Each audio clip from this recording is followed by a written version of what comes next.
And then for our next speaker, also from the Coda department, Coda for the win, and a returning speaker because we have had you here on the first occasion that we organized a SaKE here in Finland. Yes, you did that, and also then you were not presenting a Sanoma thing, but you were also presenting your own hobby project. Yes. So when are you going to present something about your Sanoma work here? Or is that so uninteresting? Well, somehow currently I'm nowadays working more or less for the ages, and they're actually trying to get into VR business. So might be that sooner or later this will be our business, at least on some level. But should I? You can start. Well, I give you then the final introduction. Yes, Sami Heinonen from Coda. So hi, my name is Sami. I'm from Dakota. Some 15 minutes of a boring talk, and then 5 minutes so real, so I don't have to fill up the whole 20 minutes just talking. Yeah. So this is my agenda. So first of all, what the hell is a net? Sorry, what the heck is a Netfreak VR? And something about virtual reality. I guess you guys already know lots of about this topic, but anyway, I'm sharing you some information about tools and hardware I'm using, some cases that I have, and then I wasn't able to fix a demo or lab here, how to experience the VR by yourselves, but you can see some of those works that I have had from a video. So actually I have to start it. Timer. Netfreak. It's a little bit embarrassing one.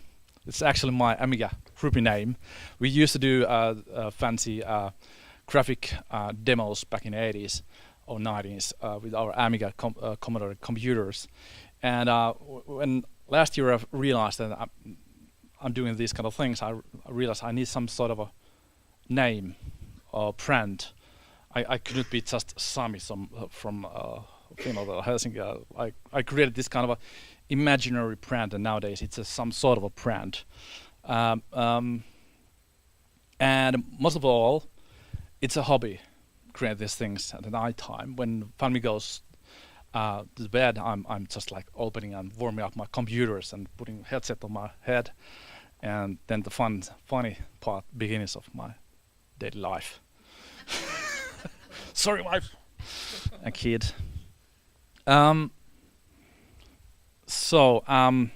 well, this is just what I actually said, and I have tried to create some kind of a community on Facebook and other social media to like share what I'm doing and what other people are doing, and actually I realized that here in Finland we have very close relationships between different VR developers, and for example this Finnish broadcaster Yle is actually driving VR and AR lots. They have this association called as FYVR, and that's very good. Go there. And it is not about business. It's just exhausting all my money and funding, all that stuff. Maybe someday.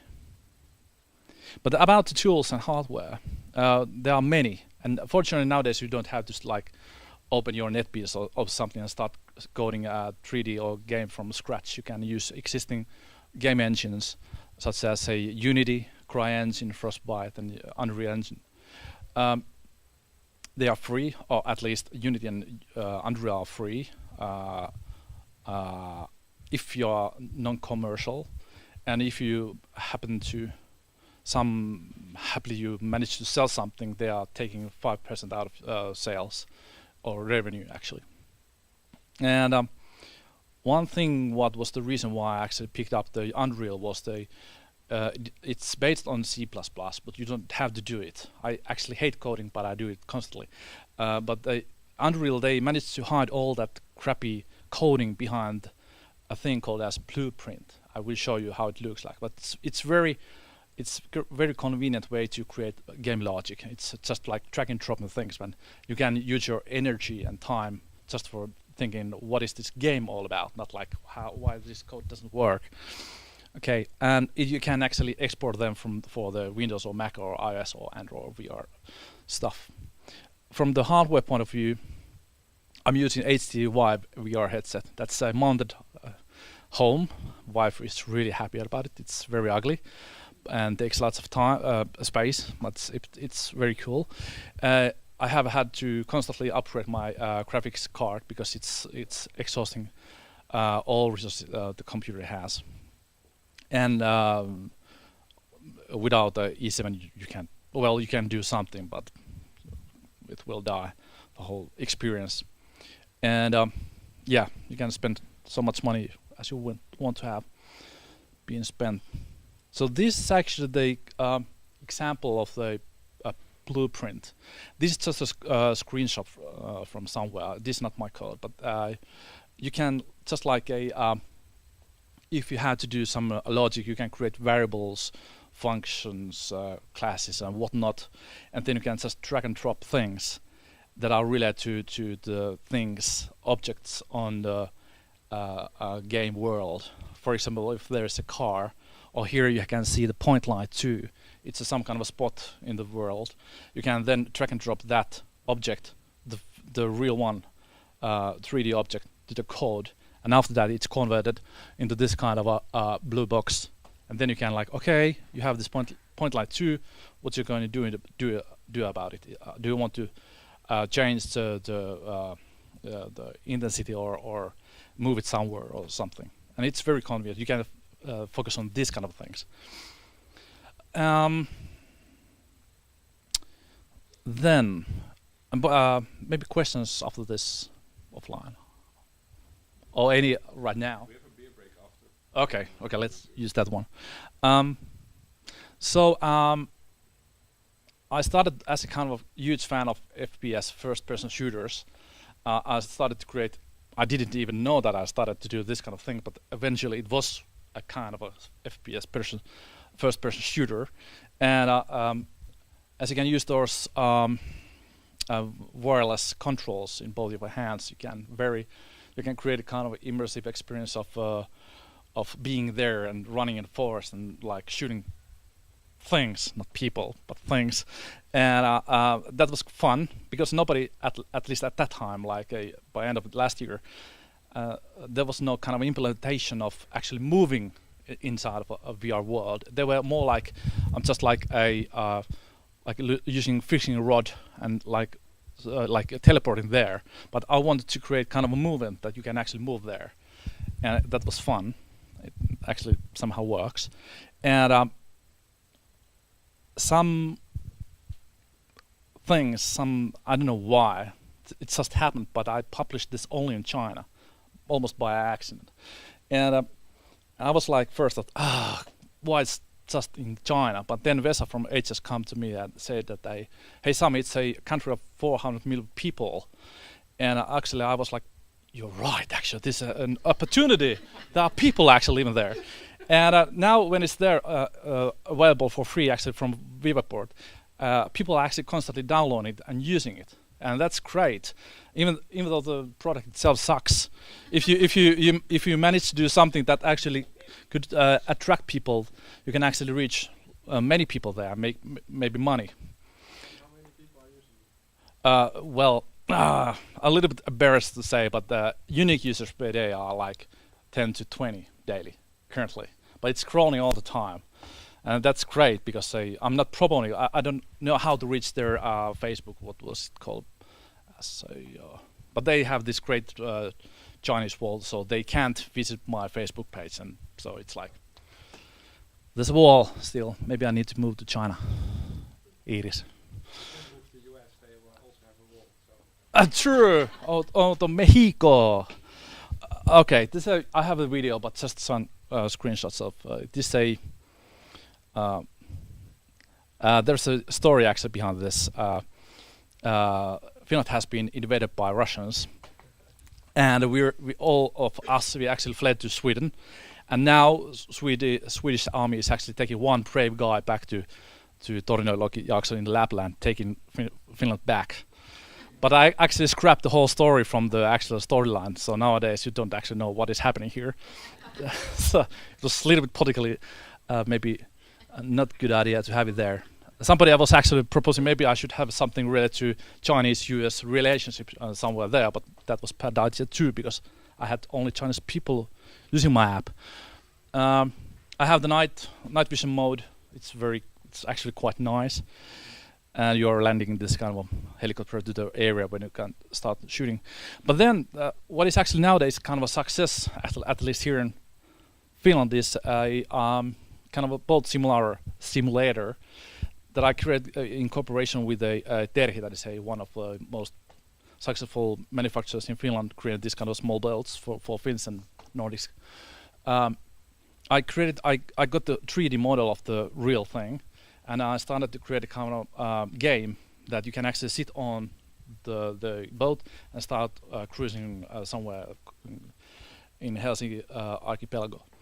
And actually right now, after this event, I'm actually going back to Expo center there, like 1 kilometer away, to continue building the setup of the thing, because this Expo will open this Friday. So people will start trying this game, and there is a real boat where we have installed all these different HC Vive things, and you can sit on there and try the whole thing. That's cool. We like it. Buy it. It's free. Yeah. I'm a little bit ahead of the schedule. I have 4 minutes time to maybe take some questions at this point. Really? Okay, let's go to the video.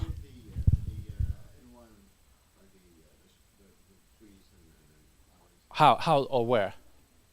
Well,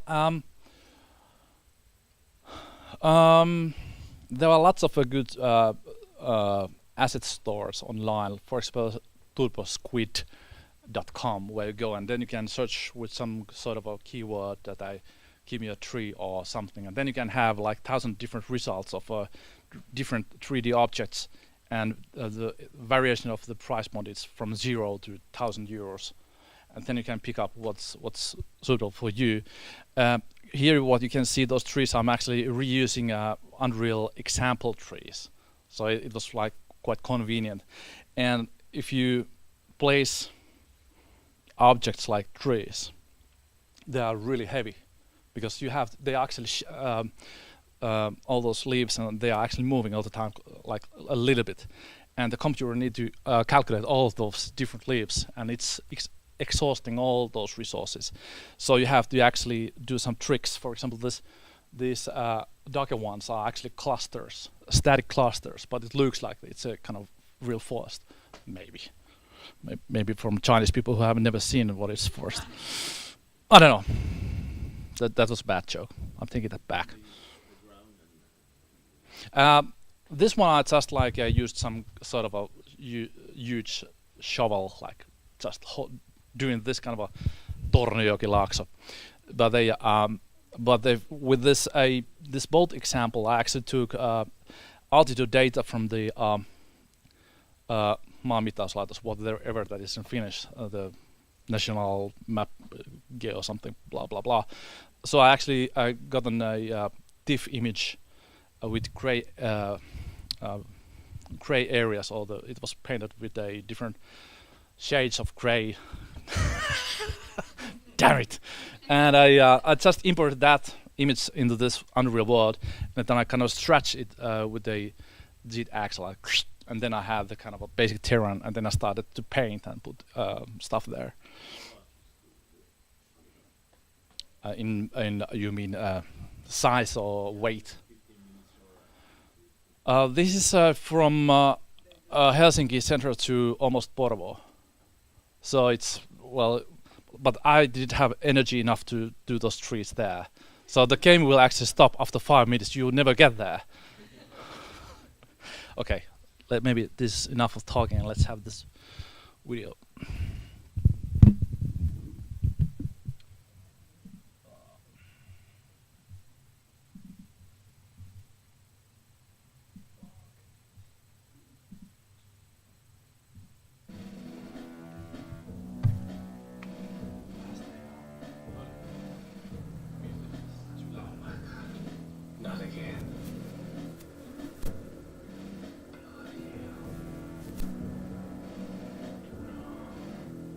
1020 over. 1020 over. 20 actual, 2020. There's a truck on the road and we have to dig a hole to the air economy.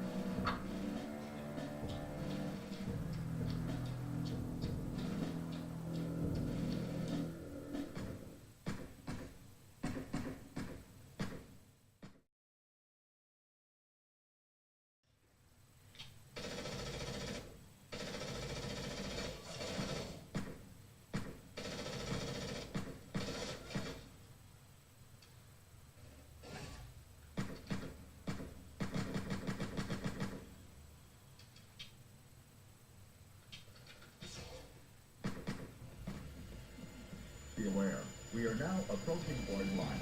Our enemy activity follow.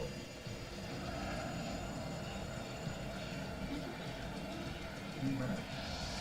Värdet på lillebror i landet. Vi måste spara de finska inkräktare. Vi är på väg tack till lasten är skyddad av flodens starkt försvar.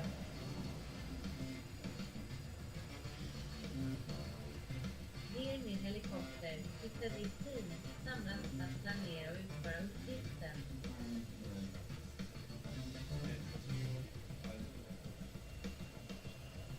Sverige och Finland har en gemensam sak.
There you are. 20 minutes. Maybe questions later after this one. I'll be here. You go. Yeah, or do we have interesting central questions? At least I have a few. But Did you try to convince Sanema into doing something with this? What is a political correct answer here? but they. It's nothing happening, so We're actually trying to figure out now upstairs how to take VR be part of our everyday business with the, for example, with the print media. If they go onto some crisis zone, if we should shoot some video and put it there, like in the center of crisis, maybe then.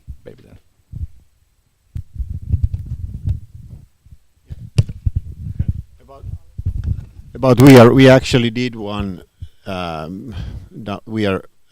article, or actually like a small VR thing last year, but the problem now is that there is so few equipment which can be used to view the VR. So basically the cost compared to the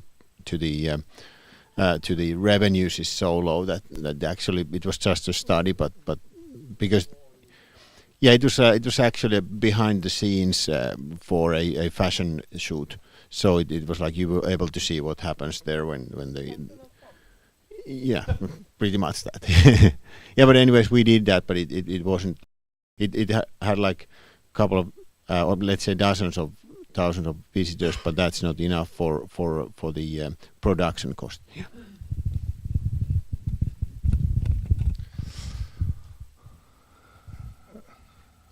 Another question?